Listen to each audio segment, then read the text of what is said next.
Welcome back to the Top 11 Most Saddest and Bittersweet Thomas Adaptations. Today we have an adaptation directed by one of the newer Thomas creators, and that is a fellow named Broken Wall. We have a story called Peaceful Viaduct, which is written by the Sodor Caterpillar, and they have assembled an ensemble cast of voice actors here because this is really a production. The voice actors are as follows: Lots of Pieces of J, The Great Nate VA, The Buried Truck, Tram Engine Studios, Railmaster 63, 84F Studios, who I've covered previously, and Kiwi Conductor. I was blown away by this one, and it's truly one of my newer favorites in terms of adaptations, but like all reviewers, I've got to put my bias aside towards critiquing a video, so let's begin with the review.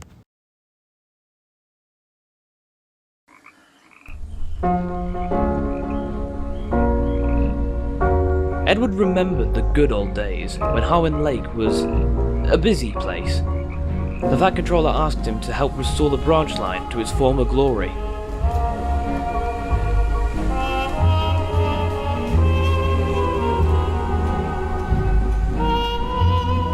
Every day Ed would help the workmen by shunting trucks of rails, bricks and ballast to wherever they were needed. It was hard but rewarding work.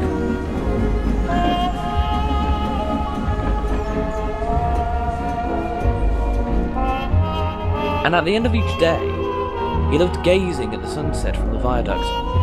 The warm glow of the sun calmed his aching joints.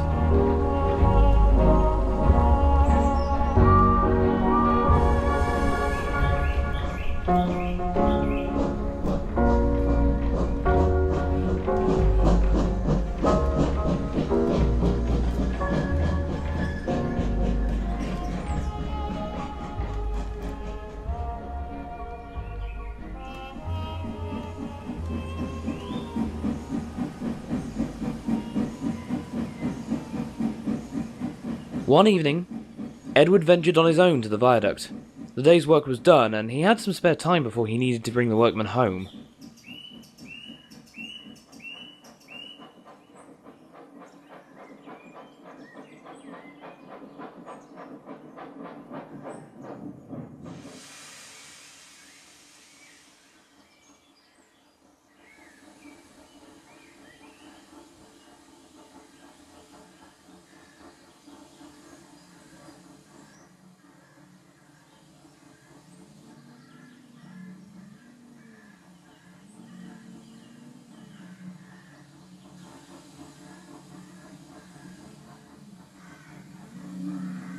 Charlie, there's someone on the viaduct. What was that, old boy? There's a man standing on the...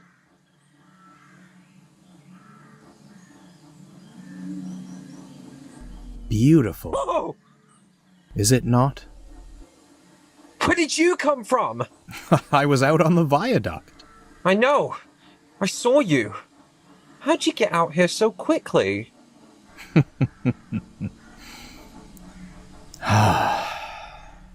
The best view on the island. I'm lucky I ended up here, of all places.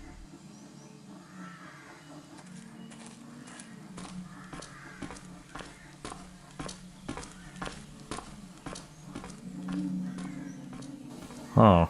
Wanting to ignore your question.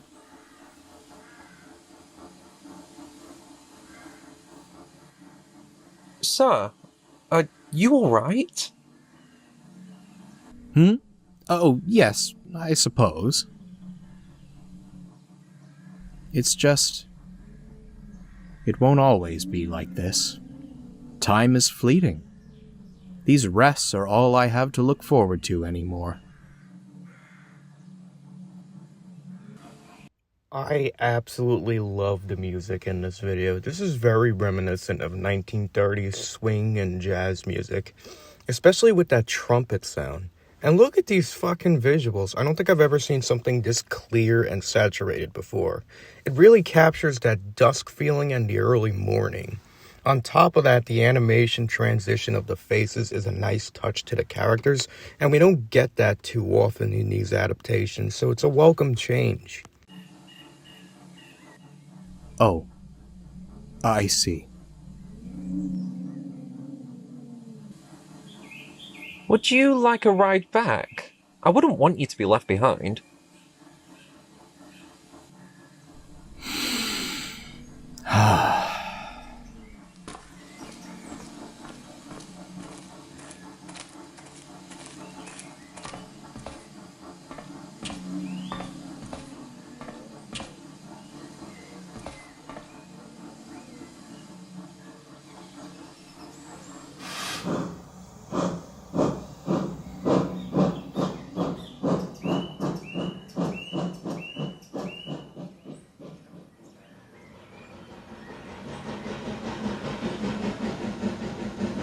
By the time Edward arrived back, everyone was waiting on the platform.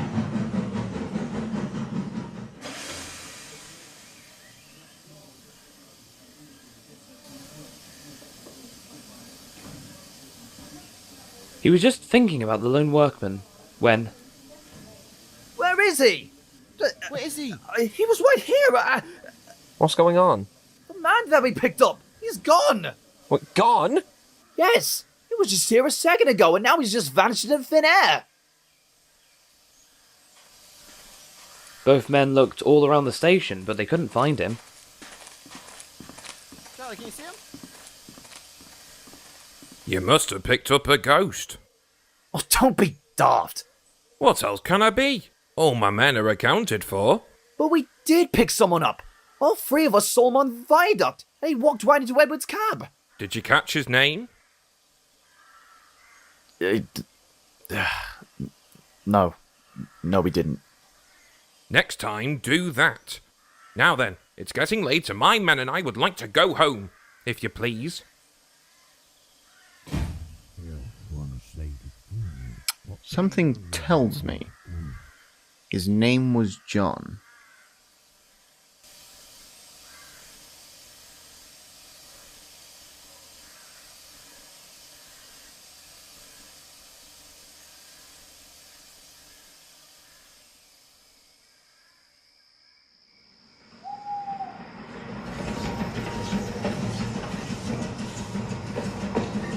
Now, it's no surprise that these adaptations pacing is really slow, and that personally is a director's choice. I think it works great here, and it sets you up for some jumpy moments, or for me, it did the opposite of turn me away and reeled me in more the first time I watched this.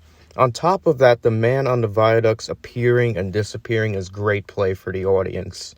It really tells you, it's like, is there something there, or is there not? It's that kind of moment. It's like you wonder if this is supposed to be scary or it's not supposed to be. It's a really mysterious and immersive story going on here.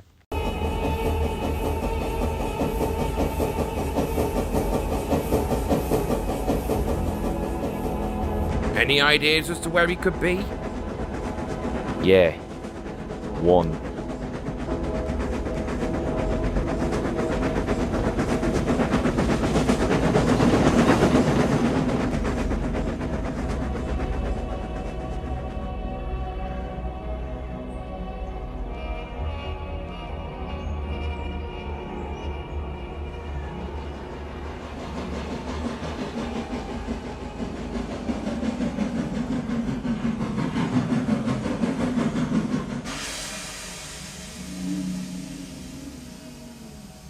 You see him anywhere, Edward? Nope. I don't either.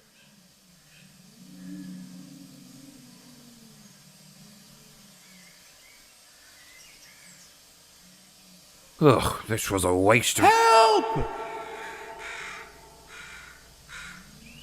Help! Help me! I think that's him. Well, I've better look on foot.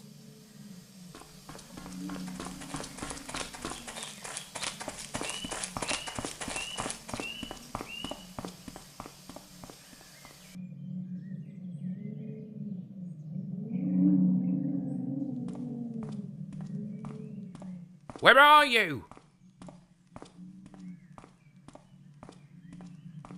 Hello? Can you hear us?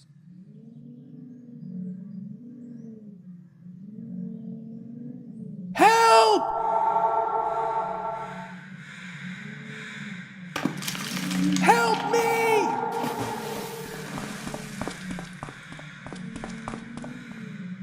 Oh god.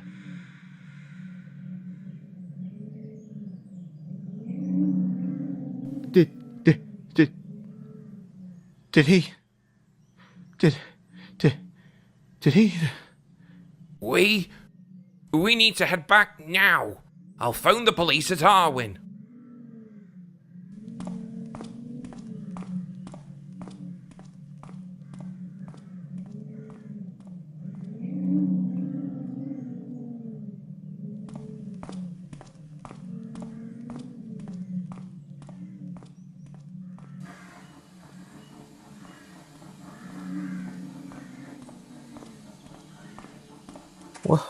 What happened?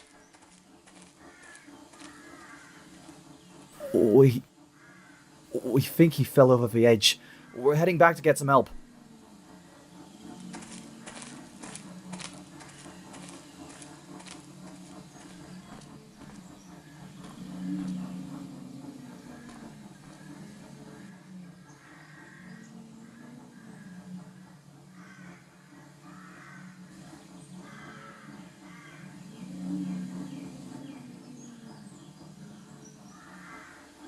Help! Help! Help me! Something's not right. This Somebody! Help me! Help! doesn't. Help! Help me! Somebody! Help me! Help! Help me! Somebody! Help me! Help! Help me! Okay, now pause.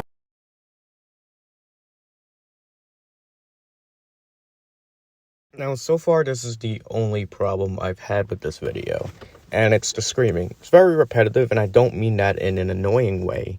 I mean that it's a repetitive sound effect that you and your brain will get used to instead of getting more nervous and anxious about it.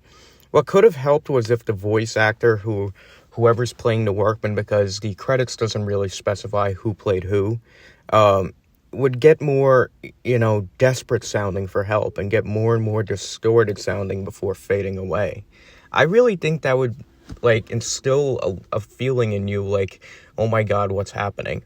Oh my god, what's happening? Oh my god, we need someone to help him.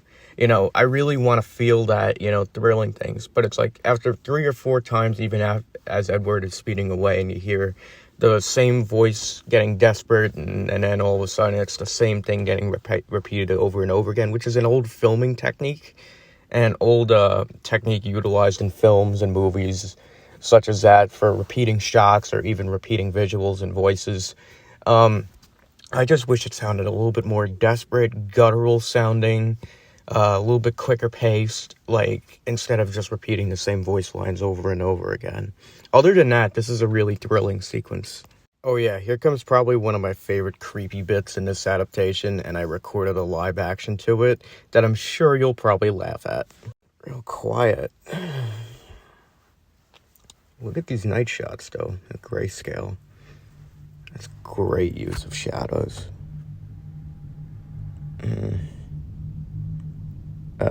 He's gonna rise up. He's gonna rise up over the edge. He's gonna rise up. He's gonna rise up. He's gonna rise up. I know he is. He's gonna rise up.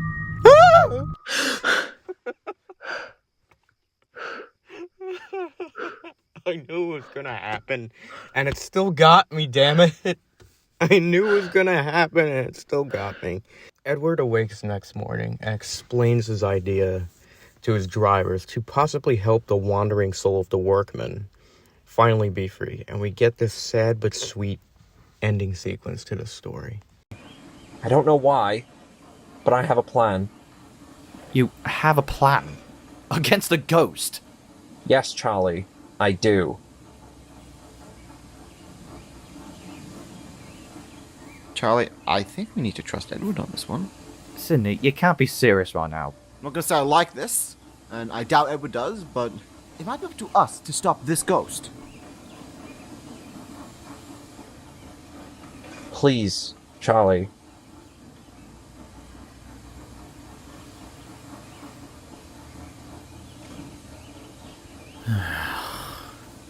Fine. Alright, Edward. What's your plan?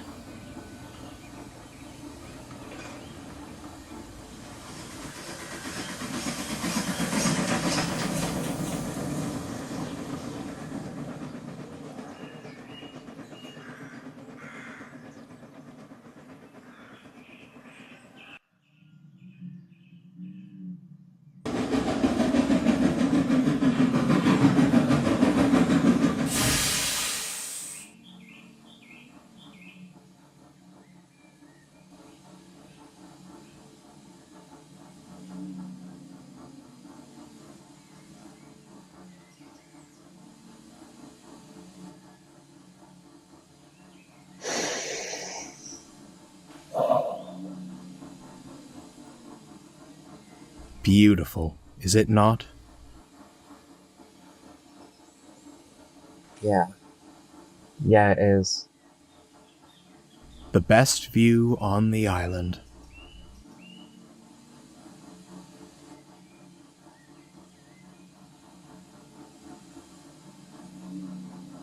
I see you got my message. Yeah, I did.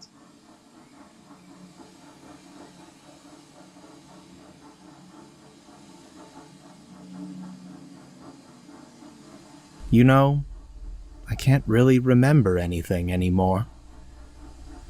I can't remember where I lived, if I had a family, or what I look like. What little memories I have left are all tied to this viaduct.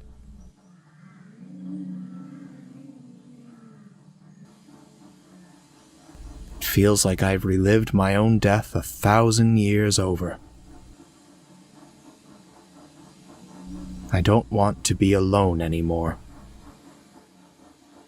I understand that. No one wants to be alone forever.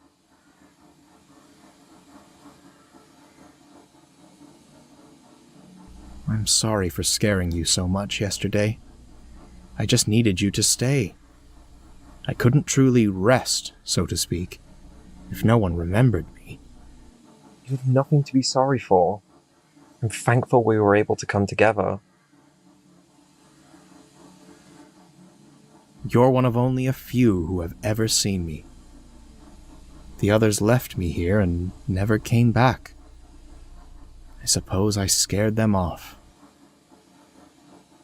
Except you.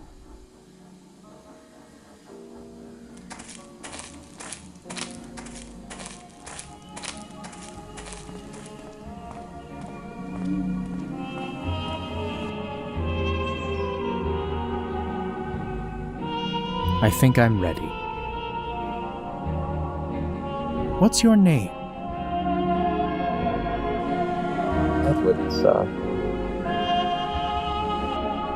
It was nice meeting you, Edward. I'd tell you my name. I'm afraid I can't remember it anymore.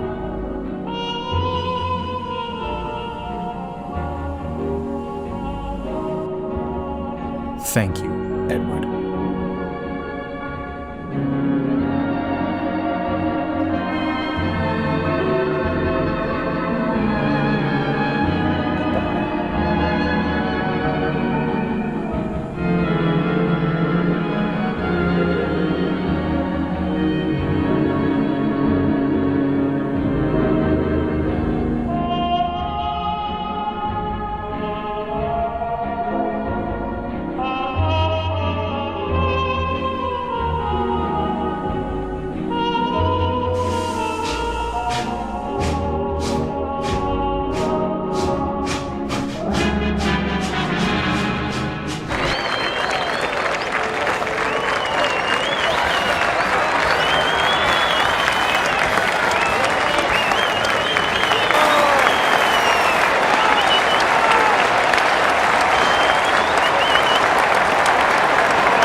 This is an absolutely beautiful adaptation. I don't think there's enough adjectives in the world to describe the masterclass visuals, writing, and voice acting in this.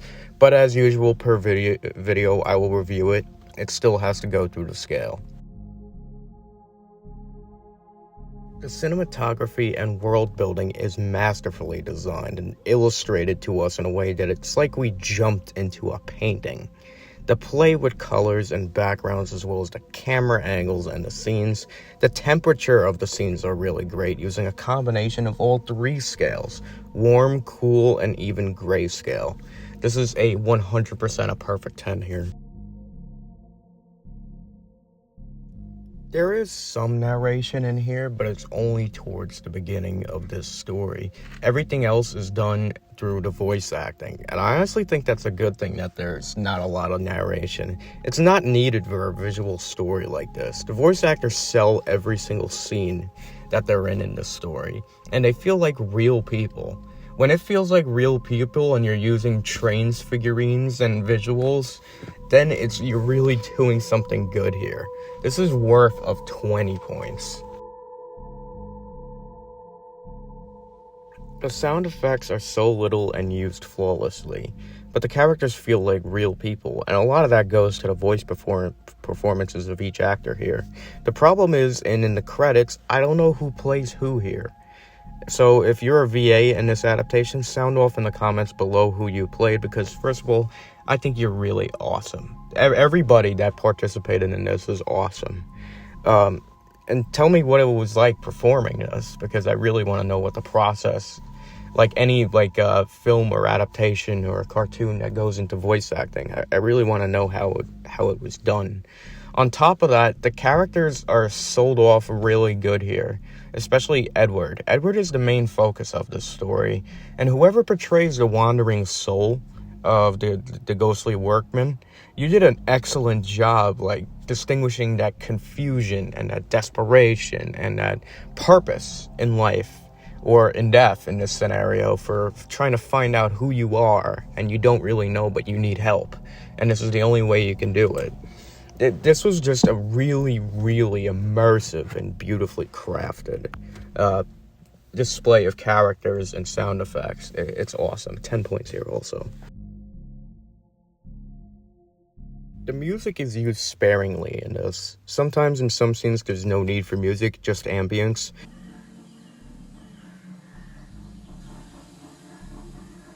When music is utilized, it's great build-up for the environment. I love the eerie music we get in the more creepier scenes,